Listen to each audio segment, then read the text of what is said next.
Volver ya no era una opción. Ahora tenía que seguir aquí, en el pueblo. No había marcha atrás. ¿Te hace preguntar el por qué? Pues todo lo que tenía lo vendí para hacerme de una vida acá. Así es la vida y así sucede. Así me pasó a mí. No tenía más que algunos cuantos pesos y la posibilidad de un futuro mejor. Creí que el aire del pueblo me caería bien. Créeme que jamás pensé en eso.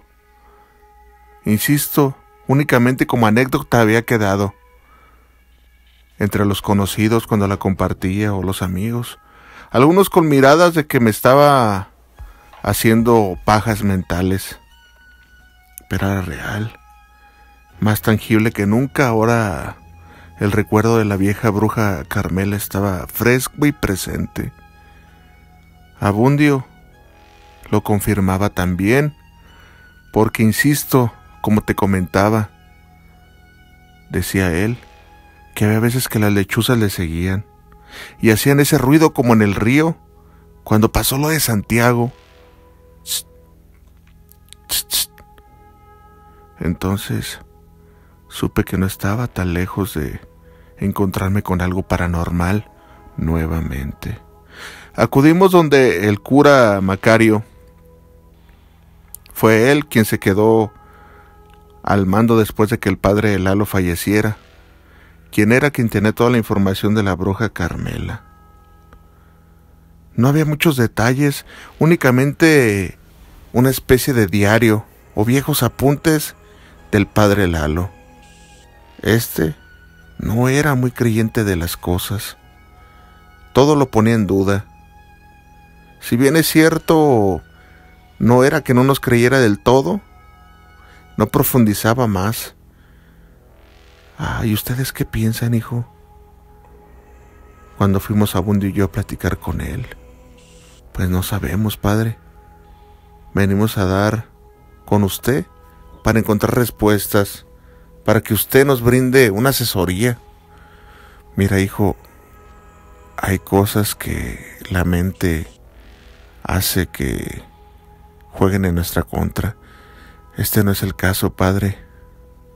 De verdad doña Carmela existió. Ahí cerquita del cerro queda una pared de adobe derrumbada. Sí, hijo, estoy consciente de las leyendas.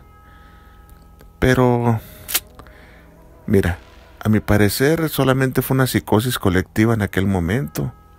Y a la pobre señora fue que se le cargaron todas las culpas de algo que no había sucedido. Eventos fortuitos solamente. Sabíamos entonces que por ese lado ayuda directa no tendríamos. Pero vamos a ver, hijo, en lo que les pueda ayudar. Se me hacía contradictorio el cómo aquel sacerdote sí fomentaba el catolicismo y que uno creyera en tantas cosas, pero él se limitaba a decirnos que eso, si bien es cierto existía, no era para que nos lo tomáramos tan personal. El detalle es que las cosas se fueron para peor. Empezaron a acontecer otro tipo de situaciones, las cuales definitivamente no vi venir.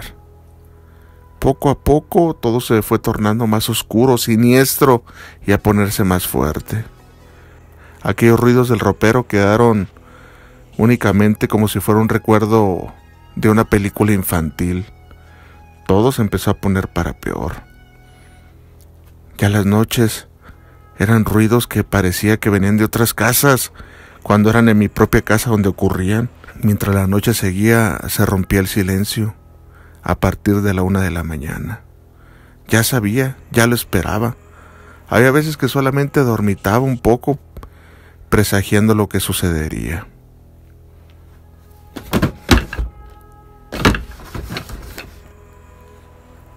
Cajones que se abrían y se cerraban. Iba inmediatamente y no había absolutamente nada. Había veces que, sin que hubiera viento, solía asomarme el zaguán y a lo lejos se veía la hamaca, esa que te platico donde Abundio llegó a reposar.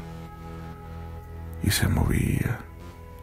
Pero no crees que un movimiento leve o tenue, No, como cuando alguien se sube a descansar y quiere arrullarse, por así decirlo. Había veces que en los árboles se postraban las lechuzas y comenzaban a seguirme, al igual que Abundio. No lo quería creer, pero así era. Fue por eso que lo busqué para ir a donde el padre, con nefastos resultados. Él empezó a preocuparse de más por mí, Abundio, porque sabía perfectamente que lo que a mí me estaba pasando era distinto a lo que a él le pasaba. Creíamos, pues, por conjeturas, que a la que se quería llevar era mi hija. Te explico por qué. A raíz de tantos eventos que fueron aumentando en magnitud y constancia, mi hija, a la par, empezaba a hablar con alguien por las noches, cada vez más y más frecuente y continuamente. Primero lo hacía como en una especie de sueño, cuando uno habla dormido, pero después eso se fue transformando en pláticas habituales que tenía el día a día. Dios mío. Una última vez acudí con el sacerdote y se limitó a decirme que tendría que llevar a mi hija con un psicólogo o incluso con un psiquiatra. Ahí le cerré la puerta ya al padre Macario porque sabía que de esta no me iba a sacar. Entonces, antes de que se jodiera todo, Lucía en las noches hablaba, en murmullos, en secreto con alguien. Le daba risa, y cuando yo iba, todo se callaba. Así estuve durante varios meses. Me costaba trabajo despertarle. Parecía que entraba una especie de trance entre el mundo de los vivos y muertos. Había veces que rescataba fragmentos de las pesadillas que ella misma me relataba, las cuales no le asustaban, para mi sorpresa. Papá, soñé contigo. ¿Sí? ¿Qué soñaste? Soñé que íbamos caminando y algo te hablaba. Volteabas hacia atrás y te quería arrebatar de mí. Y tú no te dejabas. Pero cuando regresabas a mí tenías la cara de un monstruo, de un demonio. Y decías, la promesa a Baal se debe cumplir. Dios mío. No fingí sorpresa con ella, aunque las cejas me delataron. Únicamente la abracé, le di un beso en la frente y le dije, ya hija, con tu padre estás a salvo.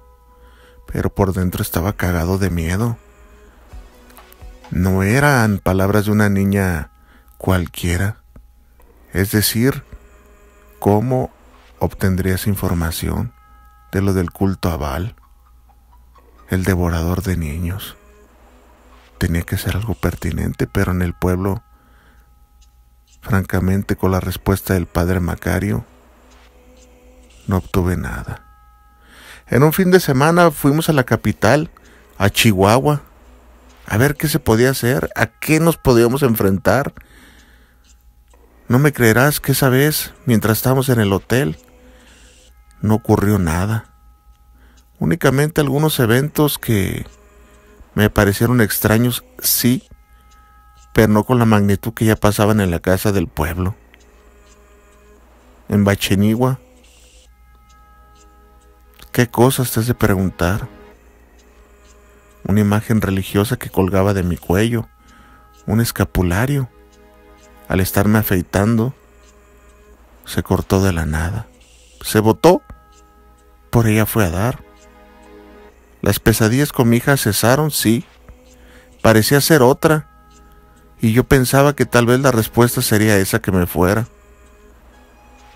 Hasta que pasó lo que pasó. Estando a punto de dormir, La segunda noche en Chihuahua me la encontré nuevamente hablando. ¿Qué pasa, hija? ¿Con quién hablas? Desde el baño le comentaba mientras me duchaba. Con mi amiga, papá. ¿Tu amiga? ¿Cuál amiga? Pues una amiga imaginaria que tengo. Ah, no le di mucha importancia. Hasta que salí y mientras jugaba con una muñeca le dije, ¿y cómo se llama tu amiga? Carmelita. Me quedé callado. No quise indagar más. Pensé que era obra de la casualidad, pero sabía que casualidades a este punto no había. Carmelita. ¿Y por qué no le pusiste otro nombre? No sé. Este me gustó. Dios mío. No le podía decir nada porque la cita era hasta el día siguiente de aquella ocasión. ¿Qué pasará? ¿Qué noticias me puede dar el padre? Me recibió muy a regañadientes. Creo que es algo común en los padres. Para mi buena suerte, y aunque no me lo creas, él había conocido al padre, ese padre Lalo. Me recibió porque había sido amigo del padre Lalo. Ese padre Lalo. Tengo buenos recuerdos con él. Si es que te recibí es por lo mismo, porque era hombre de fiar. Y en su momento me contó lo de la dichosa Carmela, lo de cómo todo el pueblo se volcó para lincharle, quedando así impunes, ya que entre los mismos pobladores se cubrieron y nadie supo más nada. Esa fue la explicación que se dio a las autoridades.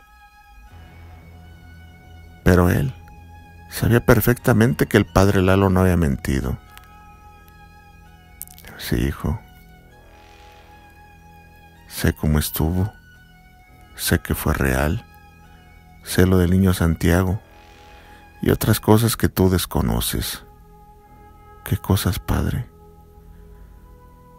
Pues esa mujer, cuando pasó lo que pasó, tenía la edad aproximadamente de 80 años.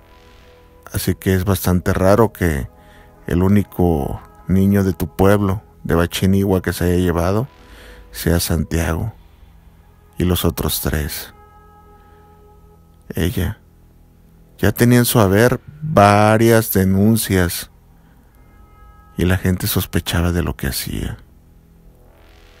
¿Cómo? Sí. No siempre vivió ahí. Poco a poco se fue metiendo, pero de más joven vivía en el cerro. Y de ahí venían las leyendas que era lo que era. Era una especie de nahual, según los moradores antiguos de aquel poblado. No lo podía creer. Sí. Allá, cerca de el cerro donde ella habitaba, había una especie de casa improvisada de montículos de piedra, hecha de piedra de Castilla. Recordé que esa casa existía, pero nunca jamás me pregunté el por qué y para qué. Eso fue décadas atrás, del niño Santiago. Ahí vivía. Pero lo tomamos solamente como habladurías y no pasó a más. No encontramos más nunca nada. Las sospechas se levantaron por las bolas de fuego y por sucesos paranormales que a veces acontecían en el pueblo de Bachinigua.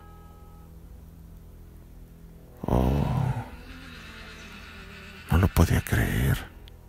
Quería más y más información. Entonces, en ese tiempo, a los pobladores no les importó tanto que ella viniera a habitar acá. Cuando ella se empezó a poner vieja, por ahí tendrá unos 50 años, Incluso hubo gente que acudía a ella, ya cuando vivía en el pueblo, para diferentes tipos de trabajos esotéricos, brujerías, amarres y esas cosas que las mujeres saben pedir en su mayoría. De ahí se ganó la fama. De ahí empezaron a sacar sus conclusiones de lo que veían allá cuando ella vivía en el cerro era real. Las bolas de fuego y en lo que se convertía. Pero ¿y entonces? ¿Cómo fue lo que pasó? Pues eso no sabrá decírtelo, hijo. Eso... Tú sabes una parte de la historia. Se puede decir que como víctima. Pero los pobladores, los originales, tú sabes que ya no están aquí. Nadie. Por eso es que su recuerdo se perdió en el tiempo. Como que si lo quisieran borrar. Sí pasó de boca en boca, pero no a la perpetuidad. La gente olvida. Y creo que ella ya la habían olvidado. Jamás pensé en volver a oír hablar de ella. Hasta que me dijeron que tú venías a buscarme. Pero dime, ¿qué pasa con tu hija? Le empecé a contar, a dar pelos y señas de lo que había pasado desde que llegué ahí. Que desde el día 1 empezó a ponerse todo muy extraño y que esto iba en aumento. Entonces el padre sugirió hacer una regresión, a tener una sesión de hipnosis con mi hija Lucía. Era algo experimental, que lo hacía por fuera de la iglesia porque los dogmas y las creencias católicas no le permitían darse el lujo de creer en tanto. Es por eso que el padre de Bachenigua no quiso ayudarme. Bueno, pues manos a la obra, padre, porque no tengo tantos recursos de quedarme aquí. Tengo trabajo que hacer. Si bien es cierto, mi trabajo lo podría hacer a distancia, no era una actividad que pudiera descuidar así nada más. Preparó todo para aquella sesión. Mi hija hacía todo lo posible para no ir, como presagiando que algo estaba a punto de pasar. No, ya no voy a ir.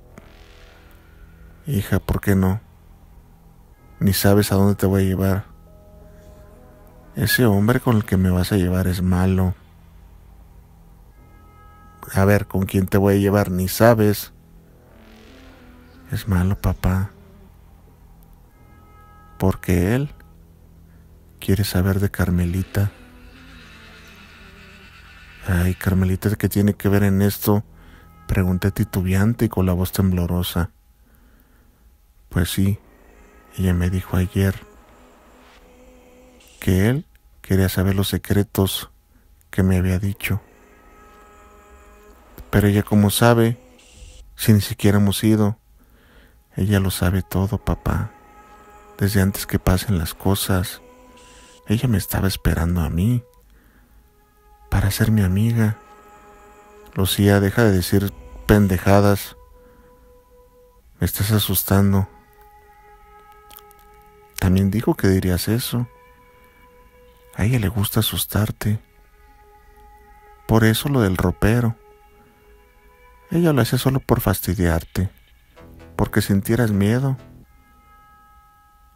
Ella dice que traes un miedo atrasado y cuentas pendientes, que te conoce muy bien desde que eras niño.